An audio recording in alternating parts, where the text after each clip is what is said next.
సంపూర్ణ యోగ దర్శనం. నేను పతంజలి యోగ దర్శనానికి తెలుగులో వేదానుకూలంగా వ్యాఖ్యానం చేసిన తర్వాత చాలామంది మిత్రులు,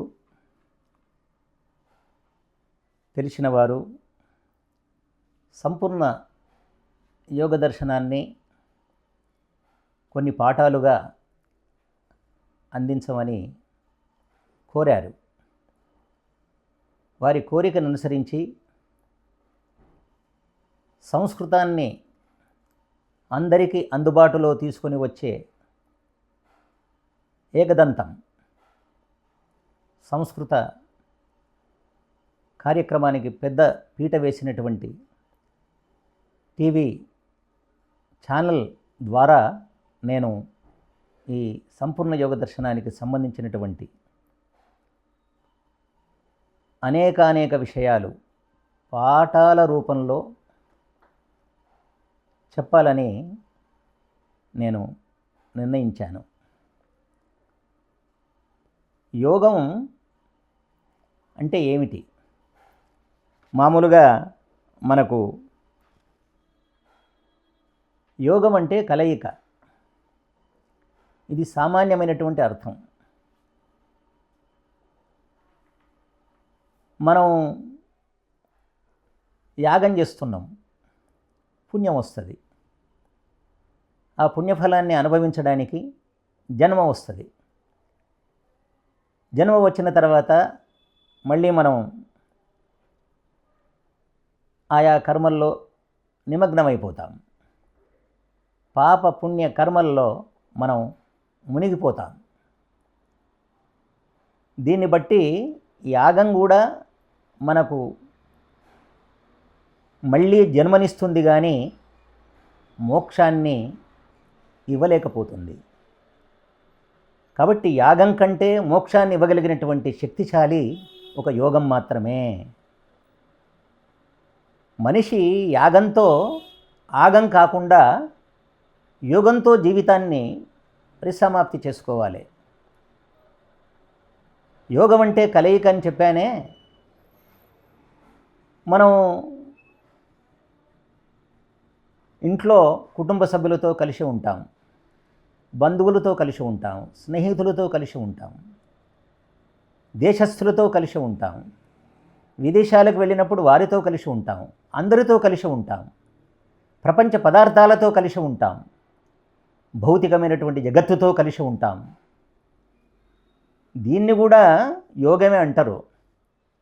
కానీ నిజంగా యోగం యొక్క అర్థం ఇది కాదు. పరమాత్మ సాక్షాత్కారమే యోగము, పరమాత్మతో కలవడమే యోగము.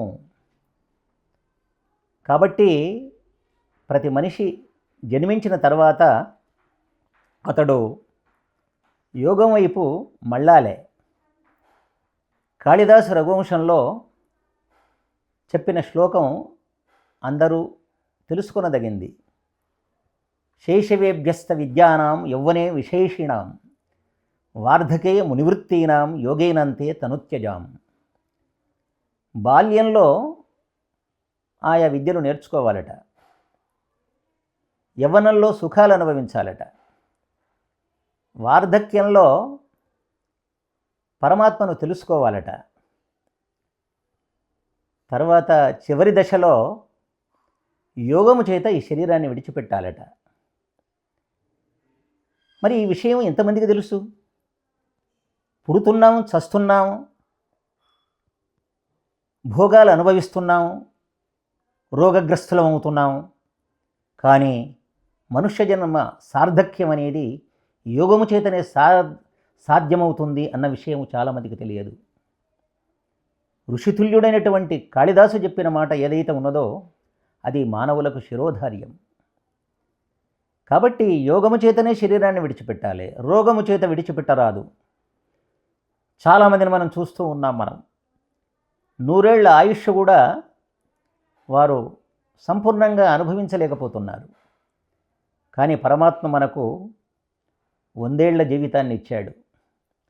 4 వేదాల్లో ఉన్నటువంటి మంత్రాలను మనం గమనించినప్పుడు, పరిశీలించినప్పుడు, అర్థాన్ని గ్రహించినప్పుడు మనకు పరమాత్మ 100 సంవత్సరాల ఆయుష్, అంతకంటే ఎక్కువ ఆయుష్ ఇచ్చినట్లుగా కనిపిస్తూ ఉంది.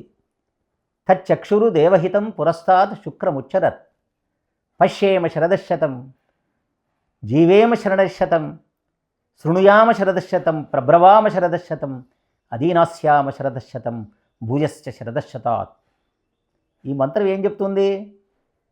100 ఏళ్ళు ఓ భగవంతుడా నేను జీవింపగలగాలి, చూడగలగాలి, మాట్లాడగలగాలి, నడవగలగాలి,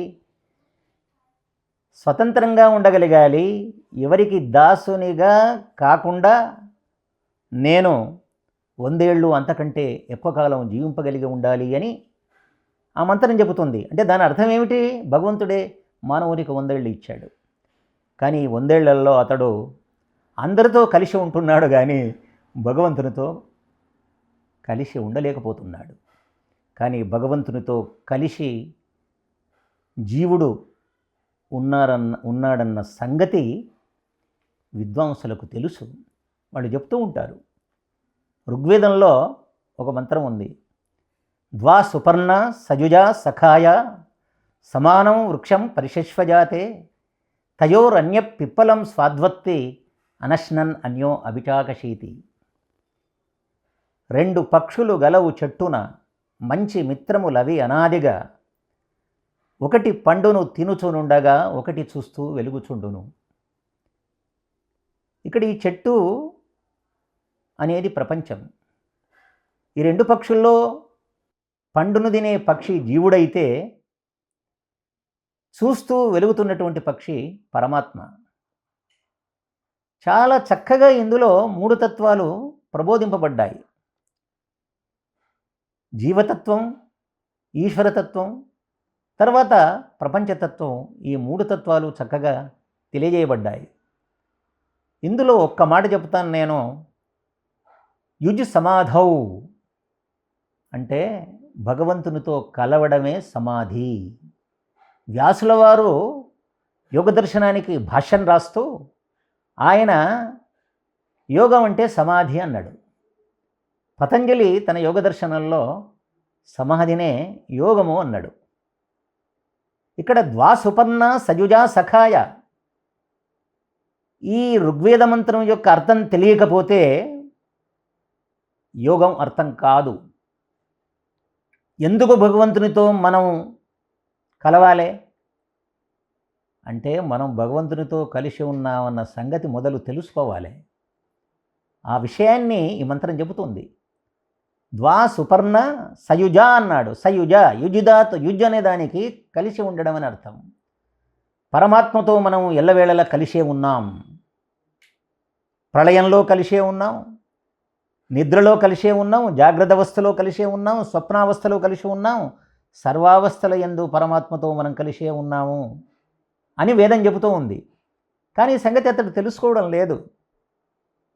కానీ తెలుసుకోవాలి, పూర్ణంగా తెలుసుకోవాలి, చక్కగా తెలుసుకోవాలి. అందుకే సయుజ సఖాయ. చూడండి, ఇద్దరూ సనాతనులే. జీవేశ్వరులు ఇద్దరూ సనాతనులే వీళ్ళు. మొదలు దేవుడు పుట్టి తర్వాత జీవుడు పుట్టినవాడు కాదు. 4 వేదాలను పరిశీలించినట్టయితే మనకు పరమాత్మతో పాటు జీవులు తర్వాత ప్రకృతి ఉన్నట్లుగా స్పష్టమవుతూ ఉంది. అంటే ఒక యథార్థమైనటువంటి విషయం, సత్య విషయం మనకు తెలుస్తూ ఉంది. కాబట్టి 3 సత్పదార్థాలే. ప్రపంచంతో మనం కలిసి ఉన్నాం, సంయోగ వియోగాలు పొందుతూ ఉన్నాం.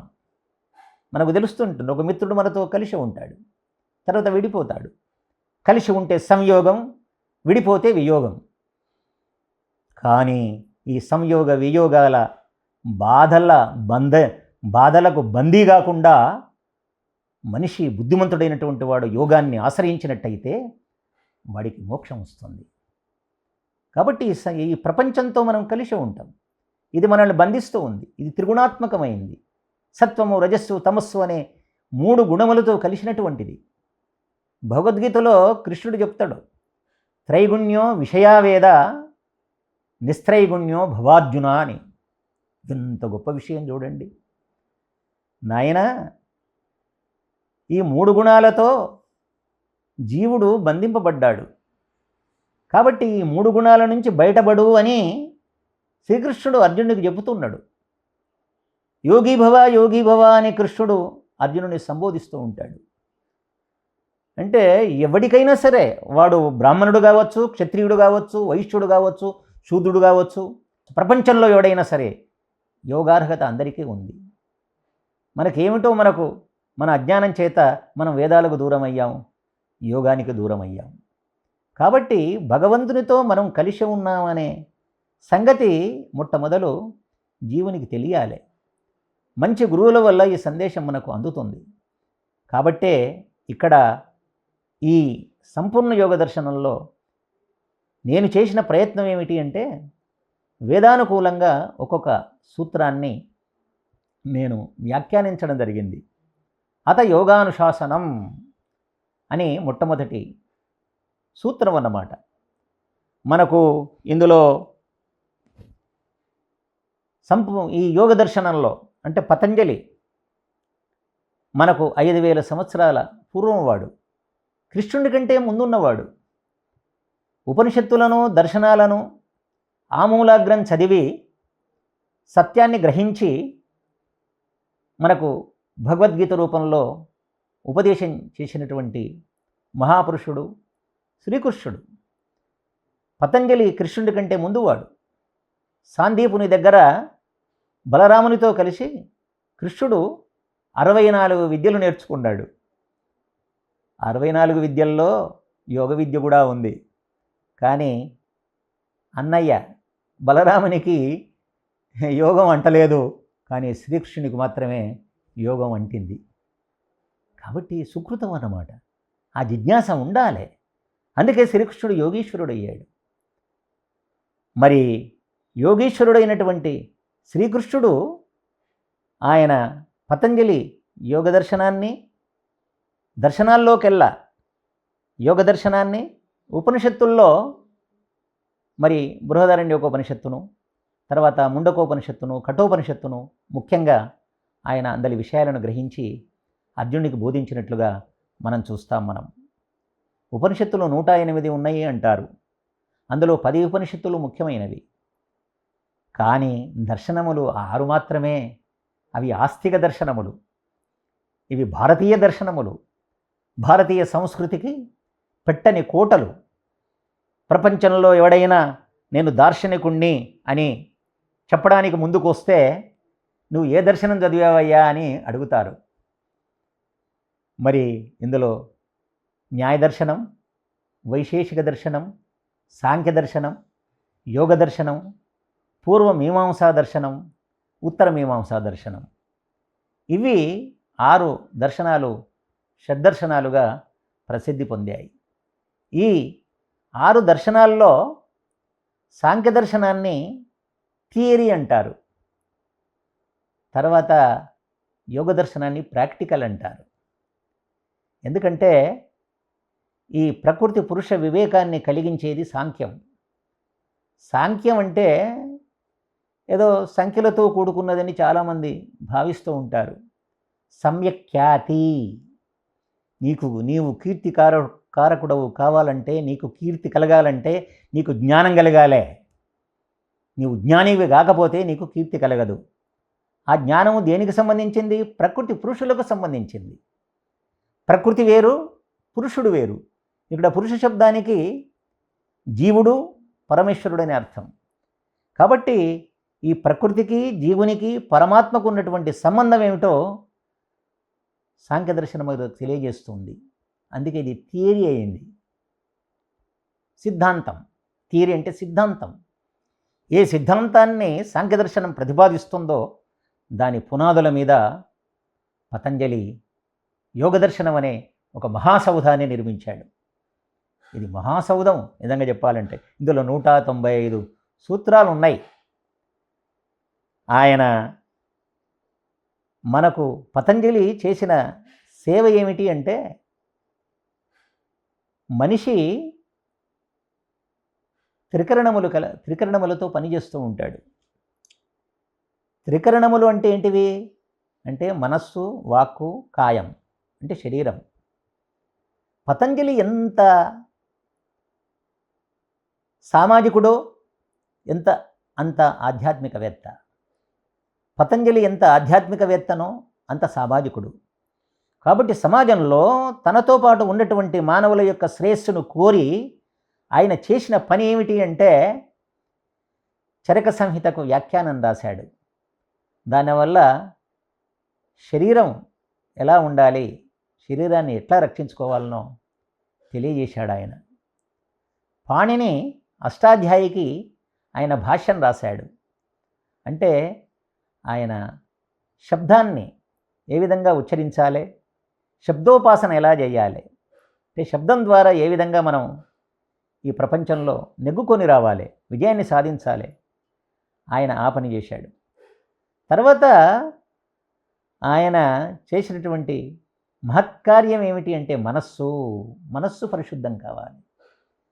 త్రికరణములను పరిశుద్ధంగా ఉంచుకున్నప్పుడే వాడు యోగి కాగలుగుతాడు. పతంజలి మహాయోగి కనుక ఆయన చేసిన పని ఏమిటి అంటే శరీర శుద్ధి కోసం ఆయన చరక సంహిత దాని వ్యాఖ్యాన గ్రంథం రాశాడు. తర్వాత పాణినీయ వ్యాకరణానికి మహాభాష్యం రాశాడు. తర్వాత మనస్సు పరిశుద్ధంగా ఉండడానికై ఆయన యోగ దర్శనాన్ని రాశాడు. మనస్సే ప్రధానమైనటువంటిది. ఈ మనస్సుతో మనం కలిసి ఉన్నాం. కేవలం ఇంతకుముందు నేను కుటుంబ సభ్యులతో, బంధువులతో, తర్వాత సమాజంలో ఉన్న వాళ్ళతో, దేశస్థులతో, విదేశస్థులతో కలిసి ఉన్నామన్నామే. కానీ వీళ్ళందరినీ వదిలించుకోవచ్చు, వీళ్ళకు దూరంగా ఉండొచ్చు. కానీ మన మనస్సుతో దూరంగా ఉండలేం. మన మనస్సుతో కలిసి ఉన్నాం. మనస్సును ఏ విధంగా మనం ఉపయోగించుకుంటే పరమాత్మ అవుతాడో యోగదర్శనకారుడైనటువంటి పతంజలి చాలా గొప్పగా మనకు తెలియజేశాడు. ముఖ్యంగా మనకు ఈ పతంజలి యోగ దర్శనంలో ఉన్నటువంటి 195 సూత్రాలు 4 పాదాలుగా విభజింపబడ్డాయి. 1 సమాధి పాదం, 2 సాధన పాదం, 3 విభూతి పాదం, 4వది కైవల్య పాదం. మొత్తం 195 సూత్రాలు ఉన్నాయి. నేను ఈ ఛానల్ ద్వారా ముఖ్యంగా ప్రేక్షకులకనండి, శ్రోతలకనండి, ఎవరైతే ముముక్షువులు ఉన్నారో వాళ్ళ కోసమనండి, యోగ సాధకులకనండి, యోగం గురించి తెలుసుకోవాలన్న అభిలాషం కలిగినటువంటి వాళ్ళకనండి, వాళ్ళకందరికీ కూడా నేను ఈ యోగ దర్శనంలోని ప్రథమ పాదం నుంచి వివరిస్తూ నేను వెళుతూ ఉంటాను. ఇందులో మనకు మొట్టమొదటి సూత్రం, మొట్టమొదటి పాదంలో అత యోగానుశాసనం అన్నాడు. అనుశాసనం అన్నమాట. పశ్చాత్ సంస్కృతంలో అనుశబ్దానికి తర్వాత అని అర్థం. దేని తర్వాత అంటే శిష్యులు అడిగిన తర్వాత కావచ్చు, తర్వాత వేదాధ్యయనం చేసిన తర్వాత కావచ్చు, పురాణాలు కానీ, లేకపోతే ఇతిహాసాలు కానీ, లేకపోతే ప్రపంచ జ్ఞానాన్ని కానీ పొందిన తర్వాత కూడా కావచ్చు. కానీ ఏదైనా కానీ శిష్యులు అడిగిన తర్వాత వాళ్ళ యొక్క ఆసక్తిని గమనించి గురువుగారు శాసిస్తాడు, చెబుతాడు. శాసించడం అంటే ఏమీ లేదు. శాసనాత్ ఇది శాస్త్ర, శాసింపబడినది శాస్త్రం అన్నమాట, ఒట్టిది కాదు. శాస్త్రం అనేది శబ్దప్రధానమే కావచ్చు, అది ఆగమమే కావచ్చు, కానీ అది నిగమాన్ని ఆశ్రయించాలి. నిగమానుసారం ఆగమం నడవాలి. నిగమములు అంటే ఏమిటి? వేదములు. వేదానుసారం నడవాలి. కాబట్టి మహర్షి పతంజలి వేదాన్ని అనుసరించి యోగాన్ని చెబుతున్నానని మొట్టమొదటి సూత్రంలో మనకు తెలియజేశాడు. ఏదైనా కానీ అన్నమాట. ఎందుకంటే వేదాన్ని ఆయన అనుసరించేందుకు చెప్పాడు అంటే వేదము స్వతప్రమాణం, వేదానికి అదే ప్రమాణం. లోకంలో ఎన్నో గ్రంథాలు ఉన్నాయి, ఎన్నో పుస్తకాలు ఉన్నాయి. నేను కూడా 60 పుస్తకాల దాకా రాశాను నేను. కానీ ఒక్కొక్క పుస్తకానికి ఒక్కొక్కటి ప్రమాణంగా ఉంటుంది, ఆధారంగా ఉంటుంది. ఏది మనకు ఇంటికి పునాది ఏ విధంగా ఏమి ఆధారమో, లేకపోతే రెండో అంతస్తుకు మొదటి అంతస్తు ఎట్లా ఆధారమో, ఆధారం లేకుండా ఉండదు. కానీ భగవంతుడు సర్వాధారుడు. అట్లాగే అతని చేత నిర్మితమైనటువంటి వేదం కూడా మనకు అది అపౌరుషేయమే కాదు, అది స్వతప్రమాణం. కాబట్టి అన్నింటికీ ప్రమాణం, దానికి అదే ప్రమాణం, దేనికైనా అదే ప్రమాణం. కాబట్టి మన దర్శనకారులు చేసినటువంటి గొప్ప పని ఏమిటి అంటే వేదాన్ని అనుసరించి వారు దర్శనాలు రచించారు. ఒక్క మాట చెప్పాలి అంటే వేదం ఏం చేస్తుంది? సత్యాన్ని తెలుసుకునేటట్టు చేస్తుంది. ఉపనిషత్తులు ఏం చేస్తాయి? ఆ సత్యం దగ్గరికి వెళ్ళి మనల్ని కూర్చోబెడతాయి. మరి దర్శనాలు ఏం చేస్తాయి? అక్కడ కూర్చుండబెట్టి ఆ సత్యాన్ని దర్శింపజేస్తాయి. దృశ్యతే అనేనైతి దర్శనం. ఏమండి, దాన్ని సాక్షాత్కరించడం అన్నమాట. ఆత్మ సాక్షాత్కారమే దర్శనం అన్నమాట. కాబట్టి పతంజలి ఆయన సామాజికుడుగానే కాకుండా ఆధ్యాత్మికవేత్తగా మనల్ని ఈ బంధ విముక్తులను చేయడానికి, దుఃఖ విముక్తులను చేయడానికి, ఈ లౌకికమైనటువంటి ఈ బంధనములు ఏవైతే ఉన్నాయో వీటి నుంచి బయటపడడానికి ఆయన మనకు ఇచ్చినటువంటి గొప్ప అవకాశమే యోగ దర్శనం. అటువంటి యోగ దర్శనాన్ని నేను సంపూర్ణ యోగ దర్శనంగా వ్యాఖ్యానించడానికి నాకు కూడా గురువు ఉన్నాడు, పండిత గోపదేవ శాస్త్రి గారు. ఆయన 101 సంవత్సరాలు బ్రతికాడు. ఆయన మహాయోగి, ఆయన ఋషే కాదు, మహాయోగి కూడా. కాబట్టి అటువంటి యోగి పుంగవుడిని చేత నేను యోగ దర్శనాన్ని చదవడం జరిగింది. ఎందుకయ్యా చెన్నప్ప నువ్వు సంపూర్ణ యోగ దర్శనాన్ని మళ్ళీ నువ్వు వ్యాఖ్యానించావు అని చాలామంది నన్ను మిత్రులు అడుగుతూ ఉంటారు. అంటే మా గురువుగారు రచించినటువంటి యోగ దర్శనాన్ని తెలుగులో వ్యాఖ్యానించారు కదా, అది మీకు అర్థమైందా అని అడుగుతాను. చాలా కొంచెం కష్టమండి, చాలా మాకు ఇబ్బందిగా ఉందండి ఆ భాష. మరి గురువుగారు ఎప్పుడో మనం పుట్టకముందు రచించినటువంటి వ్యాఖ్యానించినటువంటి పుస్తకం కదా, అది అర్థం కాదు కదా, అర్థం కావడం లేదన్నారు. అది ఎప్పుడైతే గురువుగారు ఆయన నాకు ఈ యోగ దర్శనాన్ని స్వయంగా బోధించాడో, యోగ పద్ధతులను నేర్పినాడో, అప్పుడు నేను ఈ గురువుగారు రచించినటువంటి యోగ దర్శనాన్ని తీసుకొని ఇతర వ్యాఖ్యాన గ్రంథాలు హిందీలో ఉన్నటువంటి వాటిని కూడా గ్రహించి నేను చేసినటువంటి ప్రయత్నమే సంపూర్ణ యోగ దర్శనం. ఇది వేదానుకూలంగా ఉంటుంది, సత్యానికి దగ్గరగా ఉంటుంది. ఎందుకంటే వేదం అంటేనే సత్య విద్యల గ్రంథం. దయానంద సరస్వతి ఆయన ప్రత్యేకంగా దర్శనాలకు వ్యాఖ్యానాలు రాయలేదు. ఆయన యజుర్వేదానికి వ్యాఖ్యానం రాసిండు కానీ, భాష్యం రాసిండు కానీ దర్శనాలకు రాయలేదు. కానీ ఆయన చేసినటువంటి గొప్ప పని ఏమిటి అంటే ఆయన రచించినటువంటి ఇది వేదానికి అంటే ఋగ్వేదాది భాష్య భూమిక రచించాడు ఆయన. సత్యార్థ ప్రకాశంతో పాటు ఋగ్వేదాది భాష్య భూమిక అని ఓ పుస్తకం రాశాడు. అది చాలా అద్భుతమైన పుస్తకం. ఆ పుస్తకంలో పతంజలి యొక్క యోగ దర్శనంలో ఉన్నటువంటి విషయాలను గ్రహించి ఉపాసనా విషయము అనే శీర్షికలో అనేక విషయములు తెలియజేశాడు.